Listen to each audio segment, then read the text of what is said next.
Hi, and welcome to the next episode of Making Mannequin Heads into Planters.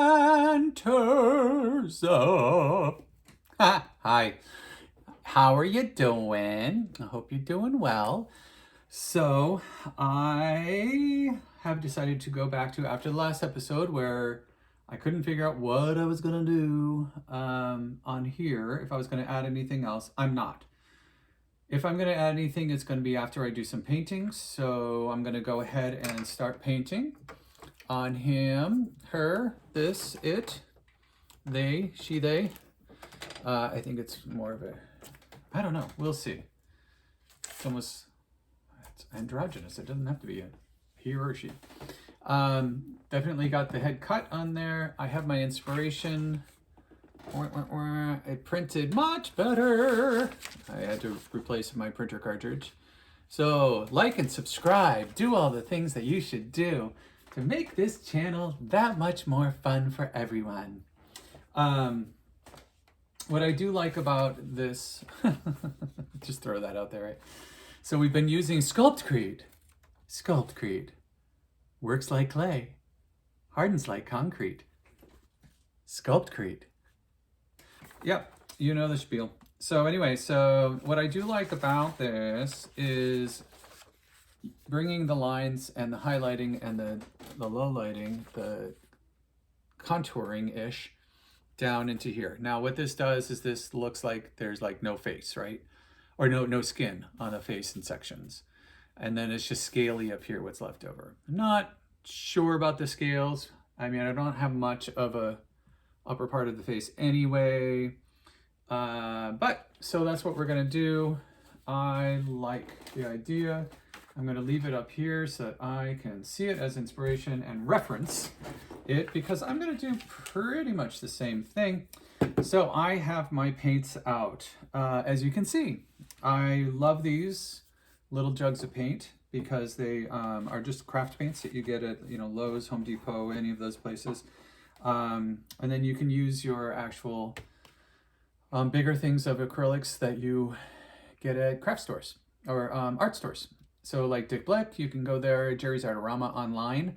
Let me tell you, Jerry's Artorama online, wow, they have some great deals, huge selection. They ship it everywhere. So one of the things to think about when you're using these acrylics, and you've heard me say this before, but it doesn't hurt to remind you, think about the weight of the paint that you're using. So, or the body, actually, it's not the weight, it's the body. So they call it a light body, heavy body, medium body. So like this one, I wanted to use this as an example, the cerulean blue. It's one of Lee's paints. He does block printing, so I'll use a little bit of it, but I'm not going to use up his paint. But this is a heavy body. That means it's going to be very thick. It's going to be very fun to use on something like this where I could build it up. One of the things I used to do in my paintings was I used to do paintings that were made with acrylics, but three-dimensional. So what was kind of neat, I had this whole phase that I went through this very, very, very long time ago, like very long time ago, where I'd do a painting that looked like one thing and wasn't abstract. It'd be like, a vase with fruit around it or something. And it wasn't, real true depiction. It wasn't true to life. But then when you'd feel it, it would feel like something different because of the way that I applied the paint thickly, that it would have a three-dimensional aspect of it where it was a different picture. It would be a person's portrait underneath. And so neither of them were really, really refined, but it was kind of neat. It was kind of this sensory experience that you could do with those paintings. And I have no clue, after all these years of moving and living in Europe and coming back to the United States, blah, blah, blah, blah, blah, no clue where that would be in the world. So hopefully somebody has them somewhere, or they just got thrown away at some point. Whichever way it is, it is. So I've got my water, I've got everything that I need. I don't really have a clean cup for water, so everything I have has SculptCrete in it. So I'll figure something. Oh, I do have one. Hold on. Be right back. I'm just going to take a little journey over to the giant cabinet. I just saw a little container that was empty. There it is, hiding in the back, bum, with all my samples.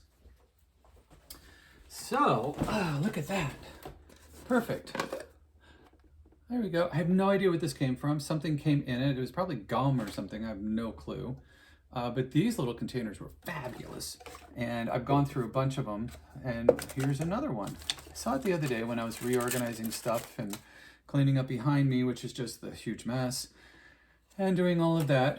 So I'm going to actually leave the lid on so it doesn't evaporate after I'm done using it. Oh, let's put water in it.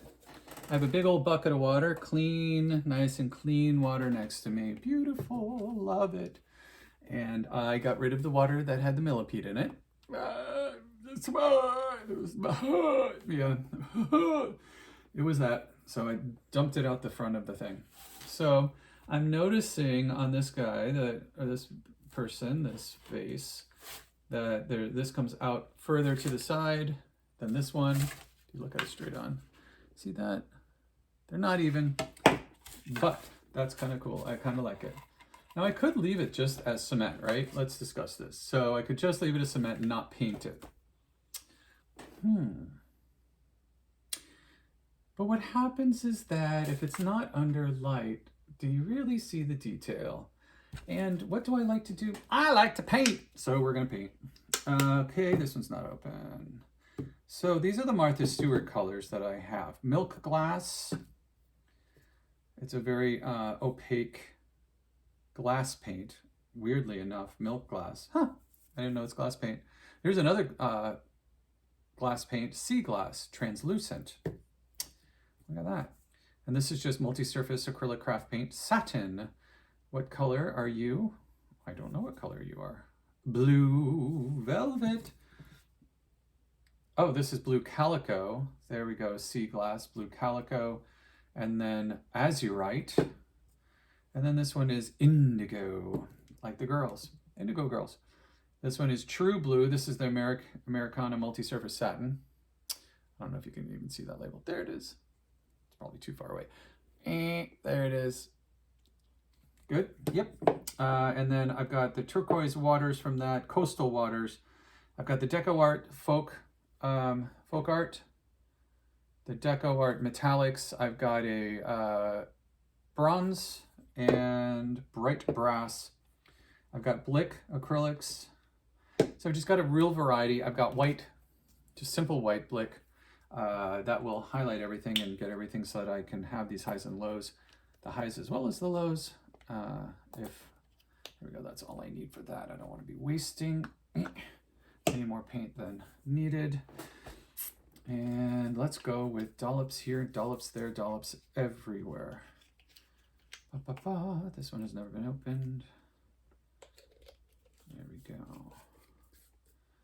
So one thing that I will recommend to you is if you don't, oh, that's nice and thick. That is surprising. High gloss multi-surface acrylic craft paint. Whatever. That's a Martha Stewart. Here's a Martha Stewart. This is the multi-surface. Has this one been opened? Nope. There we go. Take off the little sticker. This is fun, using new paints. That's a medium body. So this is a heavy body, right? Isn't that what they call it? Here's the, isn't that what I said? Yeah, heavy body, because it's thick. Medium body, because it's not as thick. This one's been opened. Ooh, that's nice. Different hue.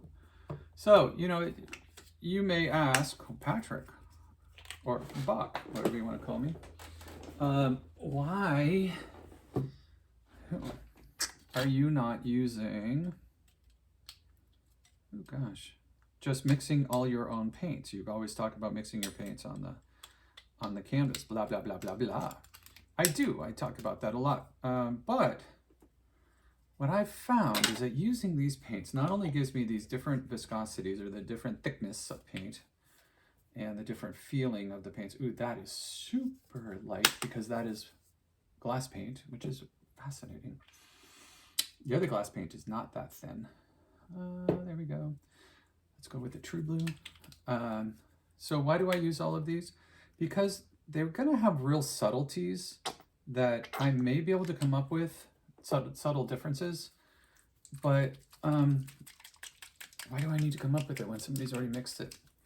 And they're going to have real unique characteristics like this one. That is beautiful. Turquoise waters. And then this is coastal waters. And these are nice and light paints. There we go. The only issue that I will tell you that I do have with these little bottles is that they don't seal. So you don't know. There we go, that's cerulean. Just use a little bit of that, put that back on Lee's table. I don't know what you're talking about. I never used any of that. I already put that, I think I put, no, I didn't put that down. Yeah, so they'll, oh, that is very, almost the same color. That's interesting. Oh, that's because it's cerulean blue. It's another cerulean blue, and they match. Fabulous. Yeah, so they'll have the different thicknesses, blah, blah, blah, but they'll also have the different pigments in them. And they'll be coming from different places than I would have with just going with an RGB or, you know, red, blue, yellow. And so when you really get into these hues, you could buy a million things, but is it going to really be what you want to do, is to buy a million things? So in my book, I'm not about to buy a million different little things of it. So I will mix some of it, and then others I will just use what it's got. Wow, that's a bright blue. All right, I'm going to end up going with mellower blues. So what I'm going to do here is do a first coat, just starting down here. Now this first coat, I am not going to wet mix on top of it. Because this is a nice and thin paint, it spreads very nicely. I'm using a large natural bristle brush, not a synthetic bristle brush. Like I'd mentioned previously in other episodes, the nylon bristle brushes that you usually use with acrylics, you can also use them with oils if you want, with light oils.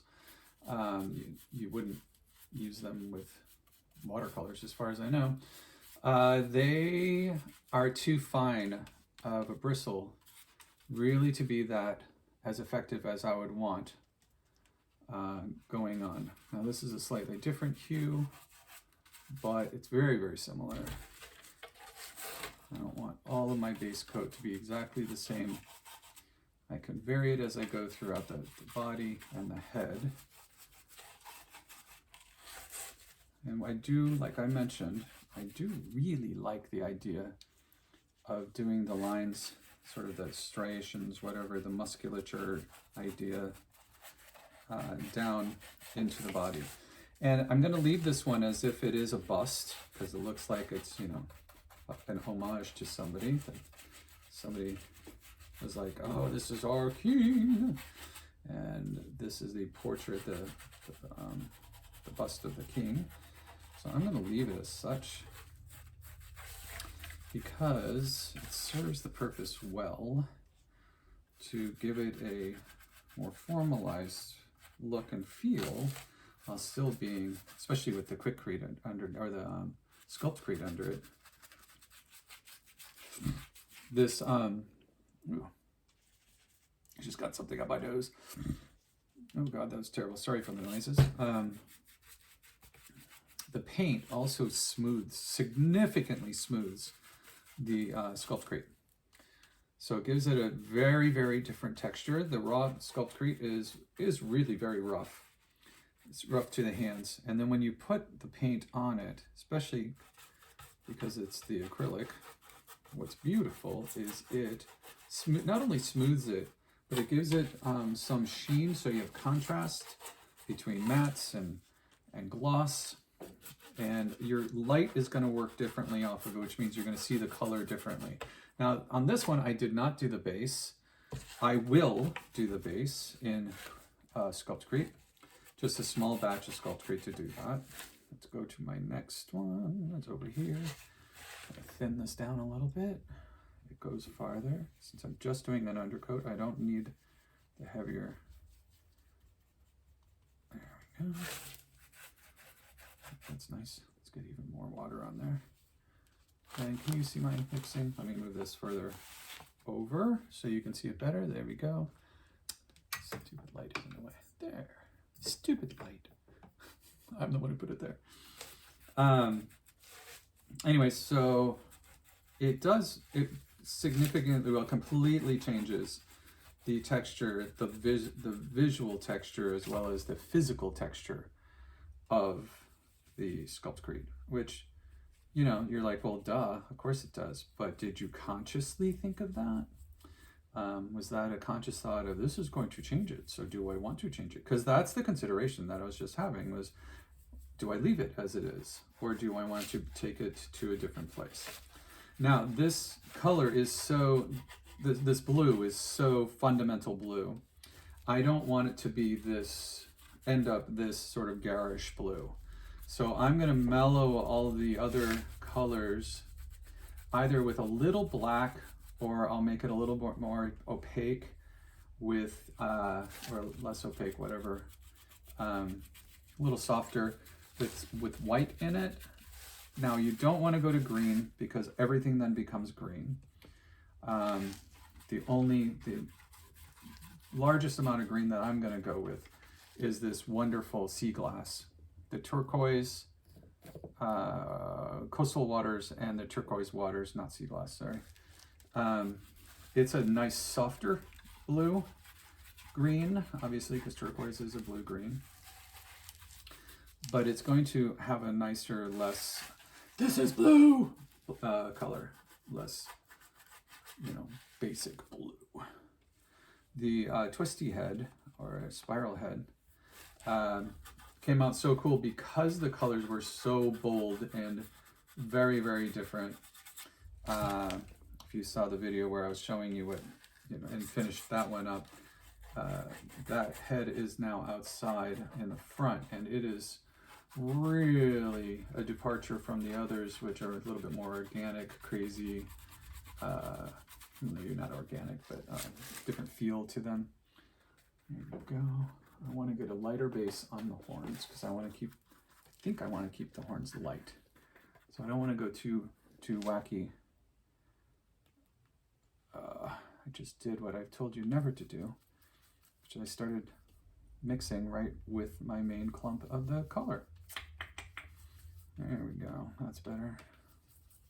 Because there is already blue on this brush. If it was a fresh brush, I would have done it. I would have made it thinner right in the main glop. But here we go. This is more the color I want up here. Generally going with lighter colors. There we go. At the top, because I'm going to darken down. This is that glass paint, which is interesting. I didn't realize there's glass paint. I love painting on glass. I absolutely love it. I used to do it as a kid. I did actually, one of my favorites was very sweet. The music director in Shrewsbury, of the church music director, who taught me, I learned so much, and she gave me so many opportunities all the time, and she, to sing, and obviously, oddly enough, play my baritone horn on services and everything. Learned a lot from her. She had a cat, and I got a picture of her cat and did a portrait of her cat for her on glass. So you do everything in reverse on glass, which is cool and fun. It can be very, very challenging, but I didn't know that it was very challenging, so I just kind of did it. When you don't know it's challenging, you just kind of do it and you go, oh, that came out really neat. But my brain was fine with it being backwards. So, you know, the first thing you do, so your foreground is your background is your foreground, basically. So it's opposite from, literally fully opposite from the way that you would actually paint, where you do the background first and then you layer on to become more foreground, foreground. And you've probably seen videos, you may have seen, you may not have seen, there's a lot of videos out there on doing these, paintings now where anybody can do it. You just get a bowl and stick a bowl on a piece of paper and spray paint and spray paint and spray paint, splatter, spray paint, and they're very cool. They come out really, really, really neat. Working on glass is very similar to that. So the image that I do is not the image that you're seeing. It's the image that is the one that you're going to see is the other side of the glass. So I'm working on the back of the glass, and then you're going to see what happens. So if you look at what I end up painting, the end result of what I've just painted on the glass is just the last coat of paint, which is the background. And you can't tell at all, like what I just painted, what's on the other side. It's really neat. It's very fun. And so you turn it over and you're like, oh my God. And there's a full image. It gives it a lot of almost 3D. It gives it a lot of depth. The gloss of the glass is really cool. So you're looking through the actual glass to the image that's on the other side. It's been painted on the other surface, on the other side of the glass. So it's a fun, challenging process, but one that I encourage you to try because it will make you think the other way around. And I'm always talking about, okay, so if you can't think through something, like I can't get there from here straight on, pivot, go around it mentally. It's just like in language, if you don't know that word for it, this is what I meant to talk about before. Words are important, words have power. And so in a foreign language, when you're learning a foreign language, you are learning new vocabulary, right? Right. Any language, you're learning vocabulary, learning what words are used to refer to certain situations, things, all of that. So what if you don't know the word for it? You just can't communicate? Or do you think around it, more of a descriptive term? It's especially used when you're trying to tell somebody how to do something or what you're looking for. If you don't know the words for, up, down, east, and west, and you're trying to get directions, but you do know left, right, forward, and backwards, you may just rethink it using the words that you do know. That right there, that mind adjustment, brain adjustment, and flexibility in your mind is absolutely vital when learning other languages, multiple languages, because like for me, it's kind of interesting that I find it interesting is that I know certain concepts in other languages that don't translate fully in English. Because I never, situationally, I didn't experience that in English, but there was a descriptor or a situation that I was in Germany or in France, and I know it better in French. Mostly those come now in German because German has supplanted most of my French. Not supplanted, it's just more dominant for me. And so I'll know it in conceptually in German, and then I try to translate it, and it's like, well, it's not really that. It's more, into English, I'll try to translate, or any other language, and I'll be like, but it's really kind of this. It's more clear when using German. The term is more clear, or they just have conceptually a better grasp of what I'm trying to convey. So anyway, so that is, I always think fascinating. So when I speak to people who speak German or speak English, German, and maybe some French, I will always be able to communicate better because I will use the terms in whatever language is easier to communicate in. And I don't have to put up the barriers between languages. Patrick. Yeah. Patrick. Okay. I'll be right there. I'm about to finish. Good timing. Do you know where Lee is? No idea. So we're about to go to the movie. We're going to go see Black Adam at in one of the Dolby theaters. Very exciting. I've got a lot of paint left over. What a bummer. Maybe I'll put some plastic over this. All right, good. Here we go. Almost done with this base coat.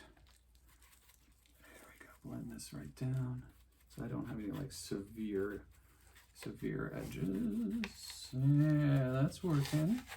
Look at that. Get a gloop there, get a glop there. Put it right in there. And then I'll be able to go over it a little bit better. All right, this is good. I needed this, just this amount of time to be able to get what I wanted done. There we go. All right, yeah, so I don't even know how I got on that topic, but flexibility of mind. It's always fascinated me to be able to conceptualize things in other languages that make more sense in the other languages, or describe it better, or have a better feeling, especially things that are feelings, that the expression is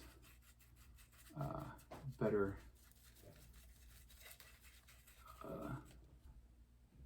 expressed, with a different language. So, all right, we're finishing up for today, and I hope you have a fabulous day.